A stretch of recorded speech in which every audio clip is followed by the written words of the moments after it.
जय हिंद। सबसे पहले एक वार्निंग भैया, पाकिस्तान के लोग इस वीडियो को न देखें तो ही अच्छा है, क्योंकि इस वीडियो में हम बताएंगे कि कैसे हमारे भारत के वीर सिपाहियों ने 2 सैनिकों ने मिलकर पाकिस्तान के 93,000 फौजियों को घुटने टेका दिया था और दुनिया का सबसे बड़ा हार हुआ था और भारत के 2 सैनिक मारे गए थे लोंगेवाला में। हम इस वीडियो में बताएंगे कैसे PNS गाजी को डुबा दिया गया। ये भी बताएंगे कि चाइना पाकिस्तान का इतना बड़ा दोस्त बनता है, लेकिन 1971 में क्यों नहीं बचा पाया, ना चाइना बचा पाया और ना ही अमेरिका बचा पाया। इस वीडियो में हम A to Z बातें करेंगे। अगर आप इस वीडियो को कंप्लीट देख लेते हैं तो कोई भी पाकिस्तानी की हैसियत नहीं होगी कि आपसे आंखें मिला सके, इसलिए इस वीडियो को देखते रहिएगा। यदि आप राष्ट्रवादी, अगर आप भारतीय हैं तो ही इस वीडियो को देखें। पाकिस्तानी और बाहर के चाइनीज वगैरह लोग इस वीडियो को न देखें, ये उनके लिए एक तरह का वार्निंग है, क्योंकि इसमें हम भारतीय सेना के हर उस वीर गाथा को बताएंगे जो एक हर भारतीय सुनना चाहता है। A to Z उस बातों को बताएंगे। पाकिस्तानी इस वीडियो को क्यों ना देखें तो भैया आप देख लीजिए यहाँ क्यों ना देखें, क्योंकि हम आज चर्चा करने वाले हैं इसकी, और इसका नक्शा किससे मैच करता है आप देख रहे हैं। If you don't believe then go on Google. भाई किससे मैच करता है तो आप तो समझ में आ गया, भाई बुरा नहीं मानिएगा आप लोग। हम ये क्यों कह रहे हैं, क्योंकि हमने एक वीडियो बनाया था कैलाश मानसरोवर के ऊपर लेपुलेख विवाद जो चाइना के साथ हो रहा है। इस वीडियो को फेसबुक पर 55 लाख से ज़्यादा लोगों ने देखा। अलग अलग लोगों ने अपने फेसबुक हैंडल से इसको शेयर किया और नेपाल के लोगों को पता चला कि हाँ भैया, इंडिया नेपाल का रियल पोजीशन क्या है। तो हम आपसे भी यही चाहेंगे कि जिस तरह से आप लोगों ने इस वीडियो को वायरल किया था, 5 मिलियन से ज़्यादा फेसबुक पर फैला दिया था इस चीज़ को, उसी तरह आप लोग पाकिस्तान का जो वीडियो बनाने जा रहे हैं, इस वीडियो को भी पूरे तरह इतना वायरल करिए कि पूरे पाकिस्तान के लोगों को पता चले कि भैया उनकी औकात क्या चीज़ है। ध्यान से समझिए, जब भारत पाकिस्तान का विभाजन हुआ तो उसी समय पाकिस्तान 2 भाग में था। एक इधर वाला जो एरिया है, इसे हम लोग कहते थे पश्चिमी पाकिस्तान, जो मेन पाकिस्तान का एरिया है। और ये जो आज आप बांग्लादेश देख रहे हैं, ये बांग्लादेश नहीं था, बल्कि ये उस वक्त पूर्वी पाकिस्तान था। पूर्वी पाकिस्तान के लोग बंगाली भाषा को बोलते थे। पाकिस्तान के लोग इन लोगों को बड़ा भद्दे मजाक करके बोलते थे, कहते तुम लोग गधे हो, कुछ नहीं जानते हो, किसी काम लायक नहीं हो, यूजलेस हो लोग, तुम लोग छोटे हो, काले हो, मतलब उल्टा सीधा मजाक कर रहे थे। पश्चिमी पाकिस्तान के लोग इधर के लोगों को पसंद नहीं करते थे। हो गया नहले पे दाला 1970 में। 1970 में इस पूर्वी पाकिस्तान के शेख मुजीबुर रहमान चुनाव जीत गए और वो यहाँ के प्रधानमंत्री के पद के चुनाव जीत गए। अब यहाँ की आर्मी ने क्या किया, उनको शपथ ही नहीं दिला रहे थे। इसलिए 70 के चुनाव जीतने के बाद शेख मुजीबुर रहमान जब देखे कि ऐसा है, तो उन्होंने अपना भाषण दिया 7 मार्च को और कहा कि अब हम इस पूर्वी पाकिस्तान को एक अलग देश बनाएंगे जिसका नाम रहेगा बांग्लादेश। इस भाषण के वजह से आर्मी ने, पाकिस्तान की आर्मी ने 25 मार्च 1971 को गिरफ्तार करके अब पश्चिमी पाकिस्तान में अरेस्ट करके बंदी बनाकर रख दिया और यहाँ पर जुल्म करना चालू कर दिया। कहाँ पर भाई, तो पूर्वी बंगाल में, पूर्वी पाकिस्तान में, पूर्वी बंगाल में नहीं, पूर्वी पाकिस्तान में इन्होंने जुल्म करना चालू कर दिया। शेख मुजीबुर रहमान के गिरफ्तारी के विरोध में यहाँ मुक्ति वाहिनी नाम कर एक विद्रोही गुट तैयार हो गया था, लेकिन पाकिस्तान के, पश्चिमी पाकिस्तान के लोगों ने इस पूर्वी पाकिस्तान पे इतना भयानक जुल्म किया कि इस पूर्वी पाकिस्तान में इस पश्चिमी पाकिस्तान के लोगों ने यहाँ पर 30 लाख लोगों को कटवा दिया। 30 लाख लोगों को कटवा दिया। 4 लाख महिलाओं का बलात्कार कर दिया। अपने देश के 4 लाख औरतों का रेप किया। यहाँ पे इतना भयानक वो दृश्य है कि अगर हम उसको YouTube पे दिखा देंगे ना, तो YouTube हमारे ऊपर क्लेम करेगा, भैया आप ये सब इतने भयानक दृश्य नहीं दिखा सकते। आप अंदाजा लगाइए इनकी क्रूरता का। ये अपने देश पर इतना भयानक जुल्म कर रहे हैं। इतना भयानक जुल्म किया इन लोगों ने कि शेख मुजीबुर रहमान की गिरफ्तारी के बाद इस जुल्म का नतीजा ये हुआ कि अप्रैल 1971 तक भारत में यहाँ से लोग भाग के आ गए कि भैया हम जिंदा रहेंगे तब तो। और यहाँ 10 लाख लोग भारत में आ गए शरण लेने के, भैया हमको बचाइए। तो इंदिरा गांधी जानती थी कि जब तक यहाँ शांति नहीं होगा तब तक ये लोग वापस नहीं जा सकते थे, और शांति का एक ही था कि यहाँ पे घुस के इनको मारा जाए ताकि ये पश्चिमी पाकिस्तान वाले लोग यहाँ पर सुधर सके।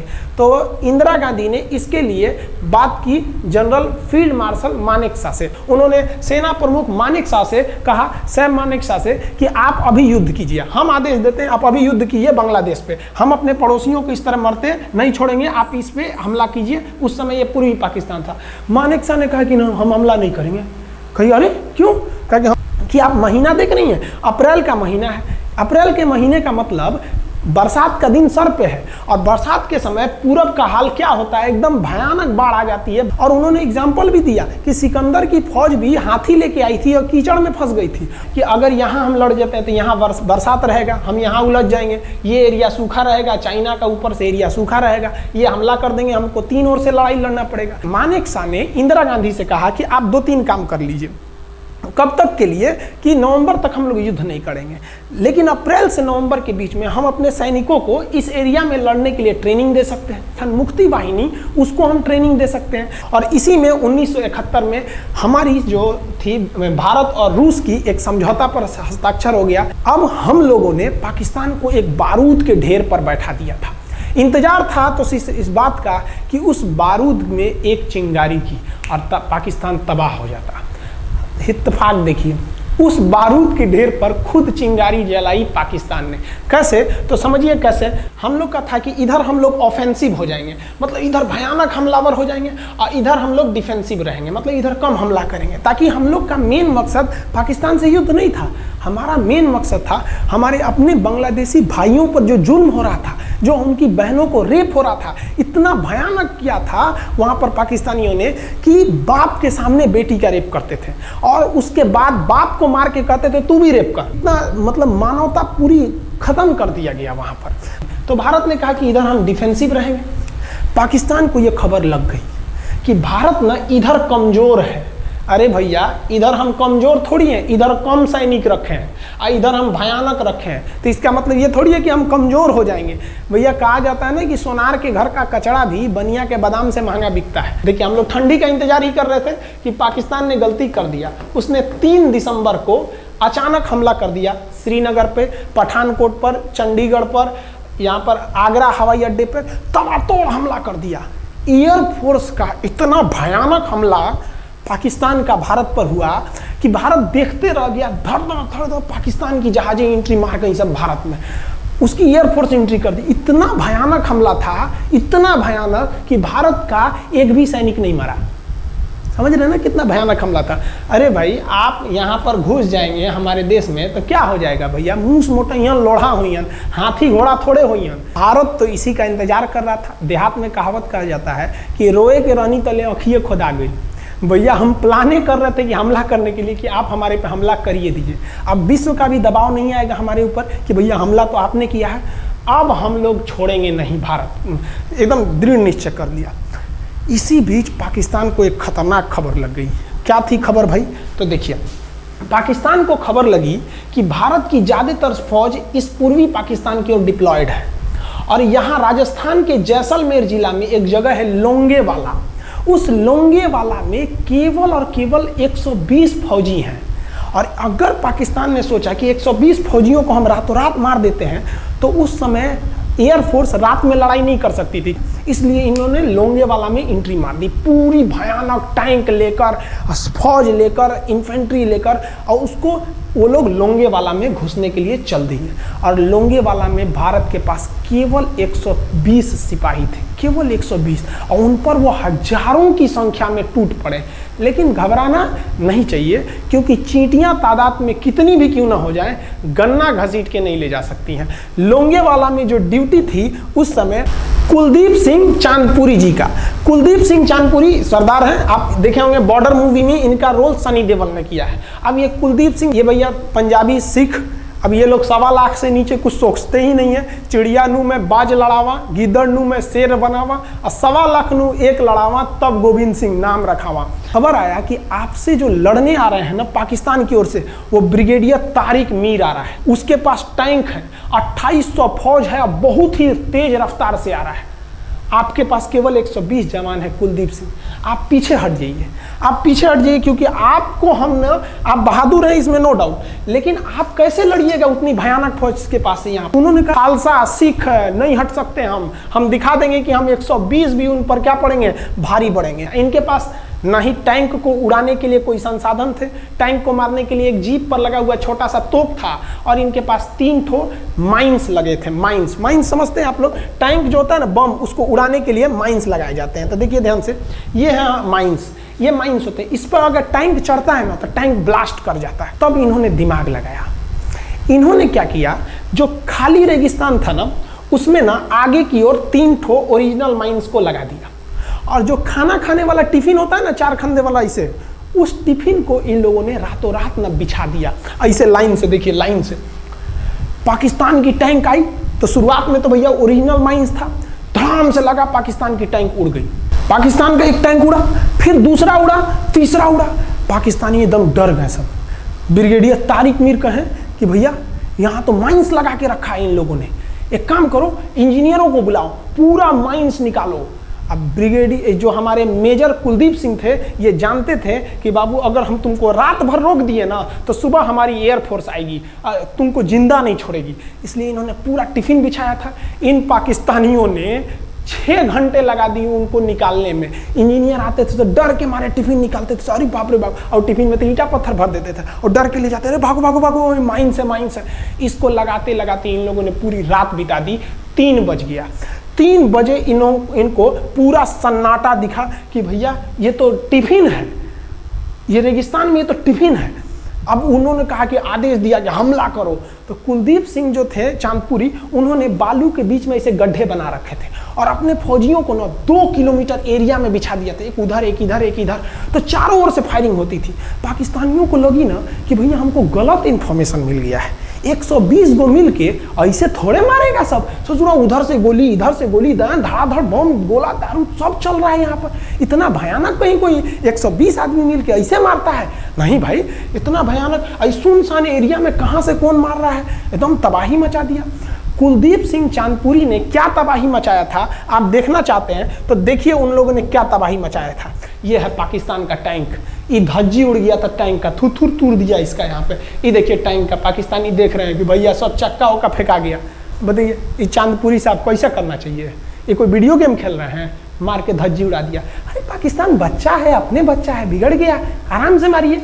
ऐसे एकदम धज्जी उड़ा दिए हैं बेचारा सबको। पाकिस्तान के टैंक को धज्जी उड़ा के उस पर भारतीय सैनिक खड़ा होकर फोटो खिंचवा रहा था। फोटो खींच, उस समय सेल्फी नहीं था ना, आगे से फोटो खींचना, फोटो खींच यहाँ पे, आने वाली पीढ़ियों को ये प्रेरणा देगी। बताइए इतना सुंदर गाड़ी लेके आया था पाकिस्तान मारने के लिए, हाँ बेचारा ऐसे मारा जाता है? हाँ अरे ब्रिगेड मेजर साहब आप भी, बच्चा है, बच्चा को थोड़ा आराम से मारिए। देखिए इसका थोबड़ा बिगाड़ दिया गाड़ी का, ओहो ऐसे नहीं मारना चाहिए। लेकिन क्या कीजिएगा, बच्चा बिगड़ जाता है तो धोना ही पड़ता है। ये हाल कर दिया रात भर में। सोचिए रात में इतना बुरा मारा, दिन में दिखता तो कुछ डाल रहा पूरा, एकदम भयानक तबाही मचा दिया मेजर कुलदीप सिंह चांदपुरी ने। इनके आगे कौन खड़े थे? ब्रिगेडियर पाकिस्तान के ब्रिगेडियर साहब। ब्रिगेडियर साहब को कहने लगी भैया ये तो बहुत बुरा मार रहा है सब। तब तक हो गया सुबह, और सुबह के वक्त हमारे जो हंटर जहाज थे, उस समय जो जहाजें थी वो हंटर जहाज थी। ये हंटर जहाजें रात में नहीं उड़ सकती थी लेकिन दिन में उड़ सकती थी। रात भर तक कुलदीप सिंह चांदपुरी ने ऐसा कूचा पाकिस्तानियों को, इतना कूच दिया कि भोर हुआ तो बाकी का कसर पूरा कर दिया हमारे हंटर विमानों ने। ये हंटर विमान जब आए सब तो इतना भयानक तबाही मचाए सब पाकिस्तान के जहाज़ों का कि आप हुलिया देखेंगे ना, पाकिस्तान के टैंक का ऐसे पड़ गया, ये सब टैंक पूरा तबाह हो गया, सब पूरी तरह ध्वस्त हो गया इतनी भयानक युद्ध में। 3 तारीख को पाकिस्तान ने हमले की शुरुआत की और ये 4 तारीख का शकल देखिए पाकिस्तान का। इतना भयानक धज्जी उड़ा दिया पाकिस्तान का जिसका कोई हद नहीं। पाकिस्तानियों को दुम दबा के भागना पड़ा। ब्रिगेडियर साहब भागे, कहें कि भाग भैया न तो ये सब जान ले लेगा सब। हम लोगों ने पाकिस्तान के टैंकों को अपने यहाँ रख लिए हैं म्यूजियम में। आज भी जाके देखिएगा ना तो इन टैंकों को डर के मारे पाकिस्तानी छोड़ के भाग गए कि भागो भाई यहाँ पर। ये 120 जवानों का जलवा था। और पाकिस्तानी कहते हैं कि हिंदुस्तान के लोग क्या लड़ेंगे? अरे भैया हम चीन पे वीडियो बनाए थे, आप पे नहीं बनाए थे, जो आप लोग हम लोग को बोल रहे थे कि पाकिस्तान हिंदुस्तानियों की औकात नहीं। देखिए अभी हम आपको औकात दिखाते हैं आपकी। ये आपका टैंक है, आके ले जाइए, हिम्मत है तो लेके जाके ये दिखाइए यहाँ पर। हाल तो ये हो गया था ना कि हम लोगों ने जो पाकिस्तानियों की जान ली थी ना, डर के मारे वो लाश उठाने नहीं आए थे, लाश को गिद्ध खा गए थे सब। हम लोग बोल रहे थे कि भैया हम गोली नहीं चलाएंगे, लाश लेके चल जाओ। हम नहीं जाएंगे, तुम लोग रेगिस्तान को कब्रिस्तान बना दिए हो। रेगिस्तान को कब्रिस्तान हम लोग हमला करने आए थे, शुरुआत तो तुमने किया था यहाँ पे। तो ये गिद्ध खाए थे सब, सफाई उफाई का काम ये किए थे सब। अब पाकिस्तान हम लोग को धमकी देता है, आज भी वो नहीं सुधरे हैं। आज भी हमने जो चाइना पे वीडियो बनाया था उस पर वो हमको धमकी देता है कि भारत की आर्मी कुछ नहीं कर सकती। अरे भैया आप सोचिएगा भी मत, अभी के समय में तो मत सोचिएगा। जानते हैं क्यों? देख लीजिए इधर अभी कौन बैठा है भारत में, समझ में आ रहा है? आप लोग तो पहले पाकिस्तान वाले लोग इस बात पर रिसर्च कीजिए कि इनमें ज़्यादा खतरनाक कौन है आपके लिए। हमको तो यही ज़्यादा खतरनाक लगते हैं भाई, समझ में आया आप लोग को? तो अभी देखिए ध्यान से, यहाँ पर पाकिस्तान ने जो हार हुई थी लोंगेवाला में, ये हार में पाकिस्तान की तो कमर टूटी और पाकिस्तान का पूरा मनोबल टूट गया कि ससुरा 120 गो मिल के ऐसे कैसे धो दिया सब। बताइए इतना भयानक धो जाता है। तो ये शुरुआत तो इन्होंने किया 3 तारीख को, 4 तारीख को हमने धो दिया। अब बचा नेवी कही कि भैया आर्मी को मौका दिए, एयरफोर्स को मौका दिए। रात में आर्मी धोई, सुबह में एयरफोर्स धोई, हम नहीं धोएंगे क्या? हम भी धोएंगे। नेवी कब पहुंची? 5 दिसंबर 1971 को कराची पहुंच गई। और कराची में जब पहुंची ना तो कराची को तबाह कर दिया। इतना भयानक बम्बार्डमेंट किया कराची पर कि कई दिन तक कराची बंदरगाह पर आग लगा था। और कराची बंदरगाह को तो उन्होंने ऐसा धज्जी उड़ाया जिसे लग रहा था सिंधु सभ्यता बना दिया उनको। तो पाकिस्तान की, पश्चिमी पाकिस्तान का कमर टूट गया। पाकिस्तान वालों ने कहा कि ससुरा सब बोल रहा था सर कि हम इधर डिफेंसिव है, यानी ज़्यादा हमला नहीं करेंगे, ज़्यादा हमला इधर करेंगे। ससुरा इधर कैसे मार रहा होगा सब, अभी इधर भी बताते हैं कैसे मारा सब। ये कराची पहुंच गया। आप देखेंगे क्या हाल किया था सब कराची पे। कराची में जब मारा गया था ना इन पाकिस्तानियों को, तो ये पाकिस्तानी भाग गए थे सब ग्वादर में। ये ग्वादर भाग गए। अभी इनसे ग्वादर भी जाने वाला है, पूरा राज्य चला जाएगा इनसे, बलूचिस्तान। छुप के गए थे लोग ग्वादर बंदरगाह पे। अगर हम झूठ बोल रहे हो तो आप खुद पता कीजिएगा अपने यहाँ के इतिहास में भाई, हिंदुस्तान। ये ग्वादर बंदरगाह पे छुप गए थे सब। आप देखिए कराची का क्या हाल हुआ था उस समय, हमारे एयर नेवी ने क्या हाल किया था। पाकिस्तान का जितना जहाज बस मिल जाए कि भैया ये जहाज किसका है, तो भैया जब पता चले कि भैया ये जहाज पाकिस्तान का है, ये हाल हो जा रहा था जहाज का। यहाँ देख लीजिए इनका पूरा ध्वस्त का। भैया ऐसे मारा जाता है? हाँ, अरे भाई बच्चा को बच्चा की तरह मारना चाहिए। इंडिया की नेवी ने भी हद कर दिया। बताइए इस तरह मारा जाता है? हाँ, यहाँ देख लीजिए पूरा का पूरा धज्जी उड़ा दिया इन लोगों को। अरे भाई बच्चा है, बिगड़ गया है तो थोड़ा सा आराम से ना मारिएगा। कि देख रहे हैं इस तरह से मारा पूरा पाकिस्तान के। कराची बंदरगाह उड़ गया। तो पाकिस्तान का तो इधर से तो पूरा का पूरा धज्जी उड़ा दिया। अभी शुरुआत हुई युद्ध के केवल 2 दिन हुए हैं। आप दिल थाम के रखिए, अभी युद्ध लंबा चलने वाला है। 3 दिसंबर को स्टार्ट किए, 4 दिसंबर को हम लोग लोंगेवाला धो दिए, अब 5 दिसंबर को कराची। अब पाकिस्तान ने ना भारतीयों को तबाह करने के लिए भारत का सबसे खतरनाक जहाज था INS विक्रांत। INS विक्रांत को बर्बाद करने के लिए ना इसने यहाँ से भेज दिया INS PNS गाजी को। गाजी एक पनडुब्बी थी, उसको आदेश दिया गया कि जाके मार के आओ। किसको? विक्रांत को। क्योंकि अगर विक्रांत जहाज डूब जाता तो वाकई उस समय हमको युद्ध जीतने में बहुत दिक्कत आ जाती। तो ये गाजी कैसे डूबा, इसको हम लोग एगो खराब जहाज से मार दिए। तो अब इधर समझते हैं कि जब उधर इतना भयानक धोए तो इधर कितना बुरा धोए होंगे, इसको बारे में हम लोग समझते हैं। भारतीय सेना अब पूरब की ओर क्या क्या काम की, इसको ध्यान से समझिए। ये मुक्ति वाहिनी जो थी बांग्लादेश की, वो अंदर ही पाकिस्तानी फौजियों को मार रही थी गली कुची में दौड़ा दौड़ा के, क्योंकि इन पाकिस्तानी फौजियों ने वहां पर रेप किया, मर्डर किया। और इनका साथ दे रही थी इधर से हमारी इंडियन आर्मी और ऊपर से हमारा एयरफोर्स। ये तबाह कर दिए थे, इनको भागने के लिए भी जगह नहीं था। और इसी में इनका सबसे बड़ा सरदर्द बन गया था इंडियन नेवी, क्योंकि इनको जो मदद थी, देखिए ये पूर्वी पाकिस्तान है, इनको मदद जब भी मिलेगी तो इधर से ही मिलेगा। अब बताइए यहाँ से तो कोई जाएगा नहीं, बेवकूफ़ भी नहीं होगा जो इधर से मदद करने जाएगा। रास्ते में ही एयरफोर्स मार के गिरा देती थी, ट्रक वगैरह जाएगा नहीं। तो नेवी से ये इन लोग मदद देते थे। भैया यहाँ पे जो इनके फौजी लड़ रहे थे उनको खाना पीना भी खत्म हो गया था। अब इनको बर्बाद कर दिया भारत। INS विक्रांत, INS विक्रांत उस समय का बहुत बड़ा जहाज था इस साउथ एशिया के देशों का। और यहाँ से उस इतना बड़ा जहाज था कि उसके ऊपर से लड़ाकू जहाजें उड़ती थी।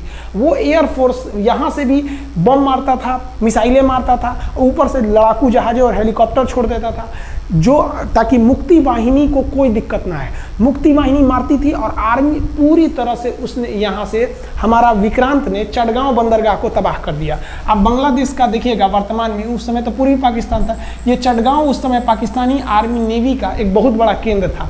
इधर हम लोग ने उड़ा दिया कराची, इधर उड़ा दिया हम लोग ने चटगांव। अब मुक्ति वाहिनी को कोई खास दिक्कत नहीं आ रहा था। अब पाकिस्तान ने कहा कि हर हाल में इस विक्रांत को बर्बाद करो। देखिए ये विक्रांत है, विक्रांत जहाज जो था इस पे से इसके ऊपर देखिए आपको लड़ाकू जहाजें दिखेगी। पीएनएस गाजी को क्या आदेश दिया गया था भाई कि तुमको जाना है और इस विक्रांत को बंगाल की खाड़ी में जाने के बाद इसी में डुबा देना है।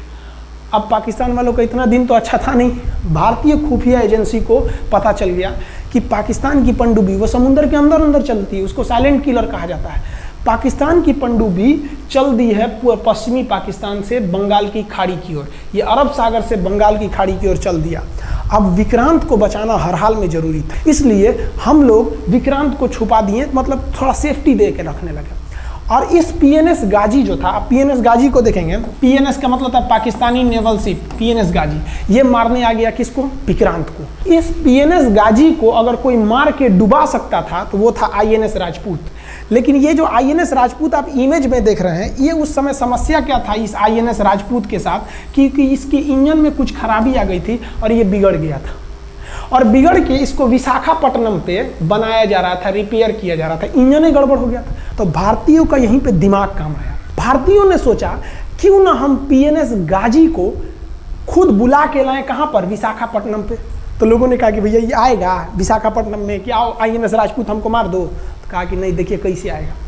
भारतीयों को पता था कि हिंदुस्तान में पाकिस्तानियों के कुछ ना कुछ जासूस होंगे और वो पाकिस्तान को पल पल की खबर दे रहे होंगे। भारतीयों ने क्या किया, आईएनएस विक्रांत के जितने भी अधिकारी थे उनसे कहा कि आप लोग अपने अपने घर फ़ोन कीजिए कि हम विशाखापट्टनम आ रहे हैं, तुम लोग हमको छुट्टी मिला है, विशाखापट्टनम में 10 दिन रुकेंगे, हमारे लिए तुम लोग खाना पीना अच्छा से बनाओ। लड़कों से उन लोगों को खबर खिला दिया। विशाखापट्टनम में जितने मछुआरे थे उनको कहा गया कि आप लोग हट जाइए, बहुत बड़ा जहाज आने वाला है, बहुत बड़ा जहाज विक्रांत आ रहा है, यहाँ पे आप लोग खाली कर दीजिए, आईएनएस विक्रांत आ रहा है।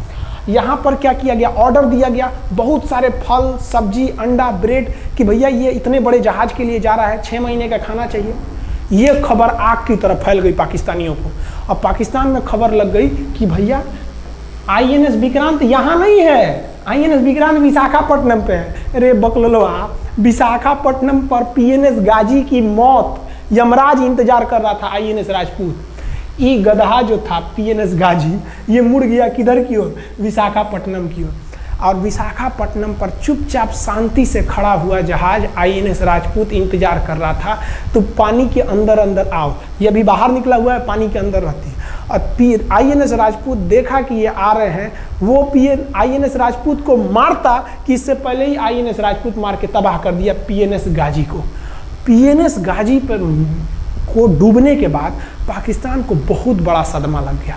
पाकिस्तान को यह एहसास हो गया कि अब हम कभी नहीं जीत सकते हैं, क्योंकि ये पीएनएस गाजी अमेरिका से खरीदा हुआ एक बहुत ही शक्तिशाली पनडुब्बी थी जिसे कोई डुबा नहीं सकता था, और हम लोगों ने उसको इस जहाज से डुबाया जो जहाज खराब हो चुका था, जिसका इंजन खराब था। भारतीय सेना का मोराल पूरे 7वें आसमान पर था और पाकिस्तानी दिन पर दिन बर्बाद हो रहे थे।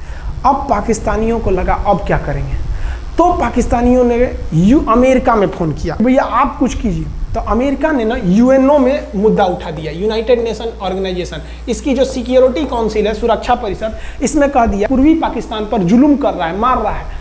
तो रसिया उस समय हमारा साथ दिया, कहा कि तू देर जानता है जुल्म कर रहा है, भारत जो कर रहा है सही कर रहा है, हम इस प्रस्ताव के खिलाफ में वीटो करते हैं।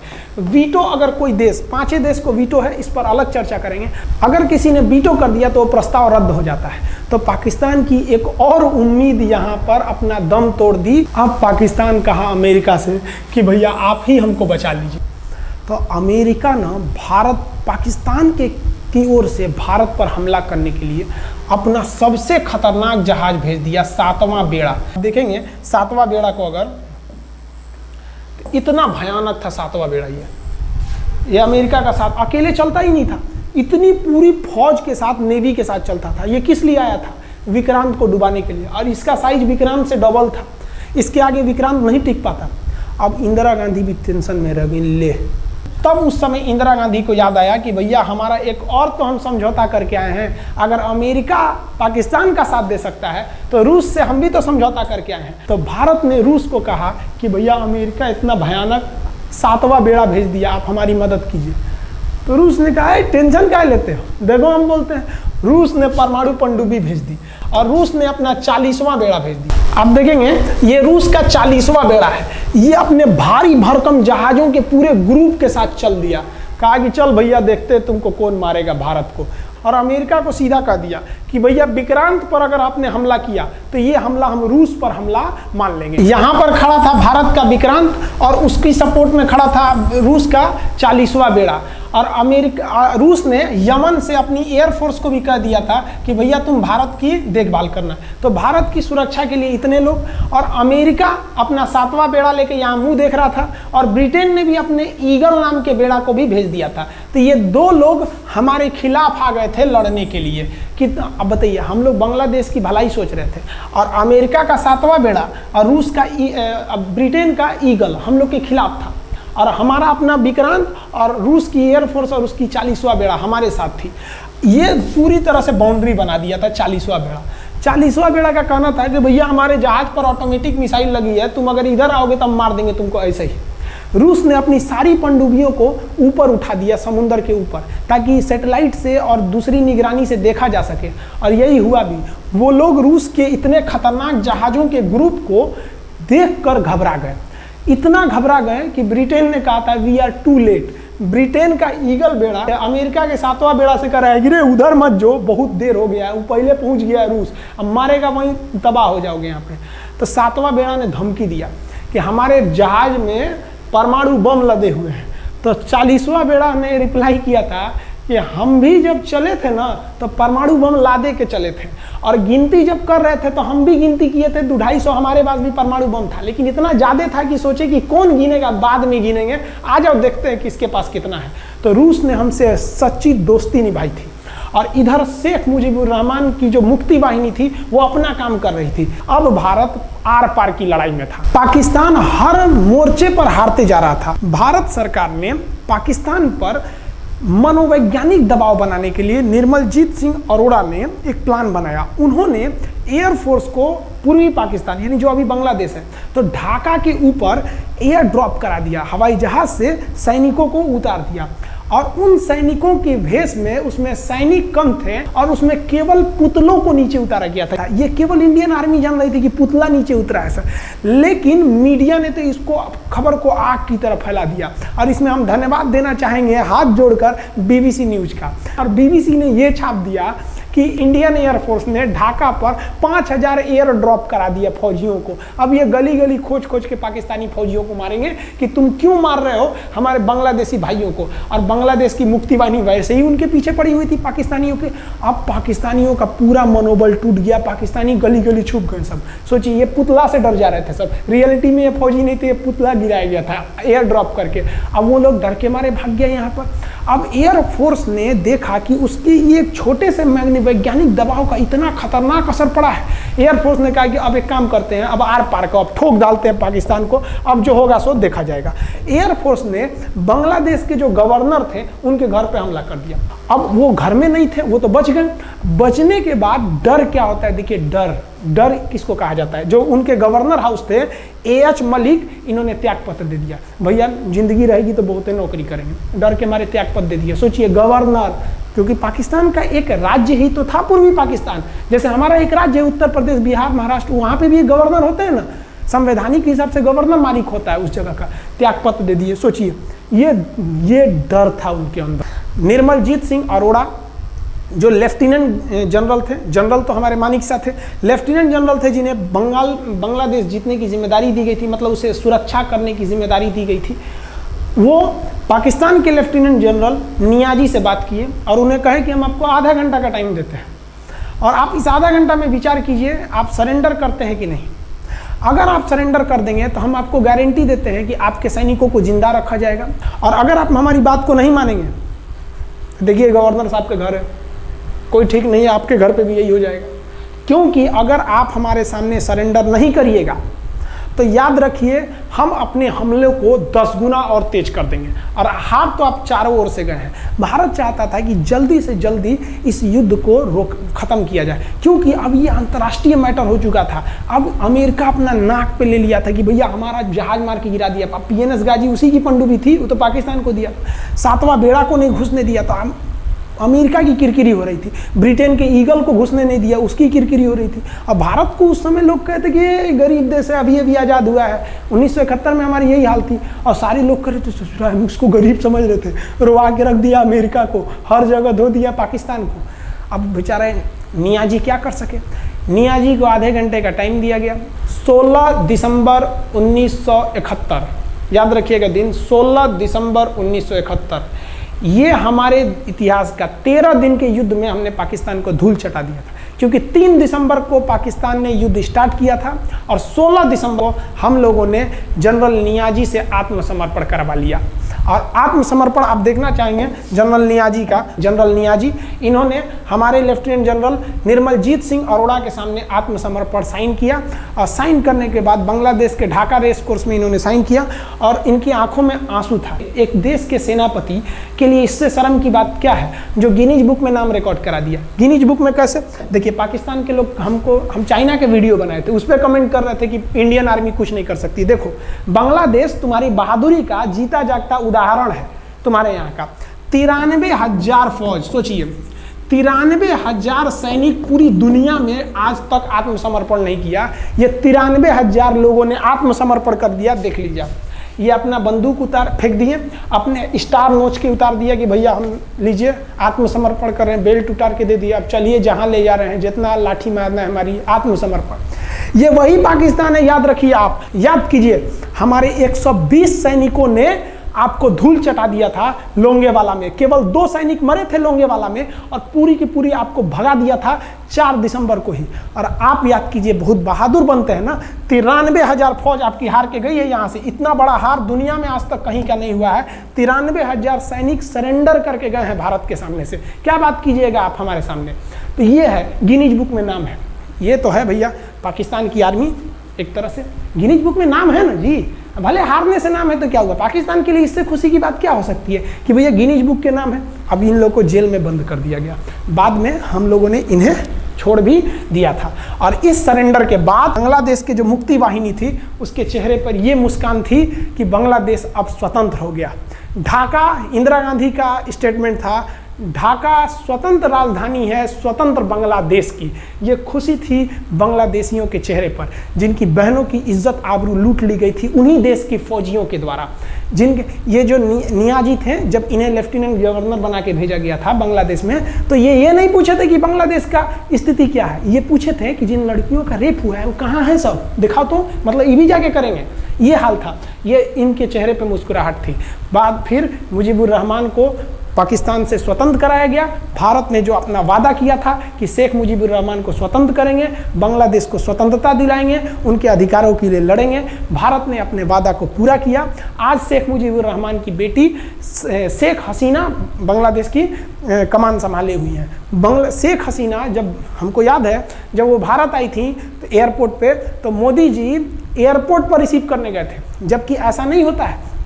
शायद ही बांग्लादेश की प्रधानमंत्री को पूरी दुनिया में कोई बड़े देश का राष्ट्रपति रिसीव करने जाए, प्रधानमंत्री रिसीव करने जाए। तो भारत अपने पड़ोसियों का इतना ख्याल रखता है, चाहे वो नेपाल हो, भूटान हो, सबके साथ। अभी हाल फिलहाल में नेपाल के लोग थोड़ा गुस्सा हैं लिम्पियाधुरा काला पानी को लेके, लेकिन ऐसा नहीं है कि हमारा नेपाल के साथ कोई खराब रिश्ता है। हमारा नेपाल के साथ रोटी और बेटी का रिश्ता है। बांग्लादेशियों के साथ हमारा बहुत ही अच्छा संबंध रहा है। आज हमारे बांग्लादेश के साथ बहुत ही मधुर संबंध है। और बांग्लादेश को जो पाकिस्तान के लोग कहते थे ये किसी काम लायक नहीं है, ये वाले भाई लोग पाकिस्तान से आगे निकल गए। आज इनका मलमल का कपड़ा, जूट और पाम ऑयल पूरी दुनिया में फेमस है। जहाज़ों की मरम्मत में, मतलब जहाज के रिपेयरिंग में बहुत आगे निकले हैं बांग्लादेश के लोग। आई होप आप समझ गए होंगे। इस युद्ध के बाद अगर भारत चाहता तो भारत पाकिस्तान के पश्चिमी भाग को भी कब्जा कर लेता, क्योंकि यहाँ तो हम लोग हराए ही थे। उनके 93,000 फौज तो हम लोग जिंदा पकड़ लिए थे। हम उन्हीं को कह देते बंदूक लगा के कि कश्मीर खाली करो, हमारा यहाँ से वापस जाओ। लेकिन बावजूद हमने इंसानियत दिखाई थी पाकिस्तान के ऊपर। इसका बदला पाकिस्तान ने हमें क्या दिया पता है? 26/11 हम संसद भवन पर अटैक, तो कभी अमृतसर में अटैक, कभी मुंबई में बम ब्लास्ट, कभी 26/11 का हमला, ये सब हुआ। हम चाहते तो उस वक्त भी जीत सकते थे।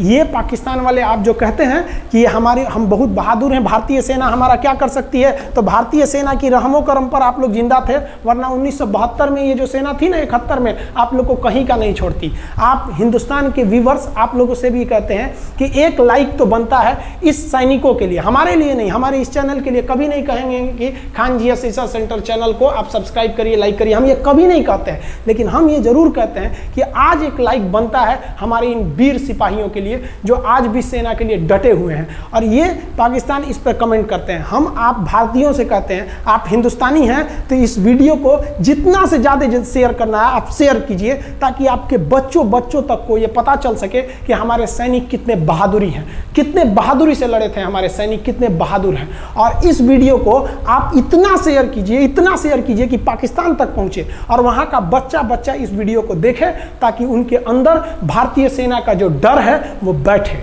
ये डर जरूरी है उनके अंदर, ये डर उनकी हड्डियों तक जाना चाहिए।